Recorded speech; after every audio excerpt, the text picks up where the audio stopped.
अस्सलाम वालेकुम वरहमतुल्लाहि वबरकातुहू। मैं हूँ रुहुल अमीन अहमद। कुदरतुल्लाह शहाब ने शहाब नामे के अंदर एक बहुत ही दिलचस्प किस्सा जिक्र किया है। लिखते हैं कि मैं हालैंड के अंदर था। आर्नहम के वसी और इस जंगलात के अंदर सैर कर रहा था। मैं थक गया और एक बेंच पर बैठ गया। इसी दौरान मैंने सूरह रहमान की तिलावत सुनी। मैं हैरान हुआ।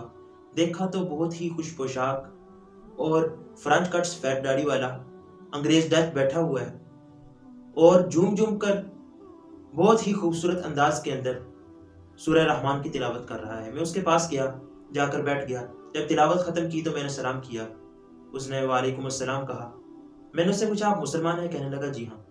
जब बात आगे बढ़ी, उसे पता चला कि मैं पाकिस्तान से आया हूँ, तो बहुत खुश हुआ। कहने लगा कि मैं इस्लाम की नेमत से जो सरफराज हुआ हूँ वो पाकिस्तान के अंदर ही हुआ हूँ। मैंने पूछा, वाकया बताए। कहने लगा कि मैं आला अफसर था नेवी के अंदर। जब वहां से रिटायर हुआ तो एक जहाज का कप्तान बन गया। मेरा जहाज मशरकी बंदरगाहों और यूरोप के दरमियान सामान ढूंढा करता था। 1948 के अंदर मेरा जाना कराची हुआ। वहां पर गर्मी और हवस बहुत ज्यादा थी। कुछ सामान भी लदवाना था, तो जो मजदूर सामान लाद रहे थे वो मकामी थे। गर्मी की वजह से उनकी हालत बहुत ज्यादा बुरी थी। मेरे अमले ने उन्हें ठंडा पानी पेश किया तो उन्होंने लेने से इनकार कर दिया। मैं बहुत हैरान हुआ। उनसे पूछा तो वो कहने लगे, हम रोजे से हैं। तो मैंने कहा, इतनी गर्मी और इतने हवस के अंदर इनका इम्तिहान करना चाहिए। मैंने एक सबसे ज्यादा कमजोर आदमी को देखा। वो बूढ़ा शख्स था, पसीने के अंदर शराबूर। मैंने उसे आवाज दी और दूसरों की नजरों से बचाकर उसे अपने कमरे में ले गया और उसे ठंडे जूस का गिलास पकड़ाया और कहा, यहाँ कोई नहीं देख रहा, पी लो। उसने एक नजर गिलास की तरफ देखा और एक नजर मेरी तरफ देखा और उंगली उठाकर कहने लगा, अल्लाह अल्लाह, और वहां से निकल गया। बिन देखे खुदा ताला की जात पर इस कदर कामिल, बेबहाम और गैर मुतजलजल ईमान देखकर मेरा दिल तो उसी वक्त मुसलमान हो गया था। लेकिन मेरे दिमाग ने यह बात एक साल के बाद कबूल की।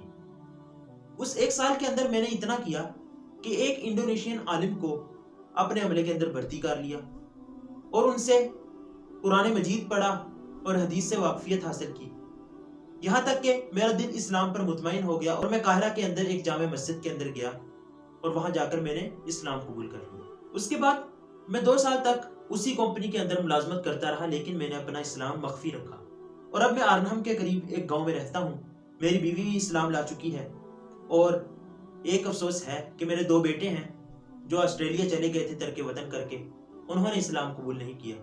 ये वाकया पढ़कर मेरे दिल में एक हसरत पैदा हुई कि काश आज का मुसलमान भी अगर 1948 के उन मजदूरों की तरह हो जाए तो तबलीग की जरूरत ही ना पड़े, बल्कि लोग इन मुसलमानों को देखकर ही, इन चलते फिरते मुबल्लिगों को देखकर ही अपने आप को सीधा कर लें और सिराते मुस्तकीम को चुन लें।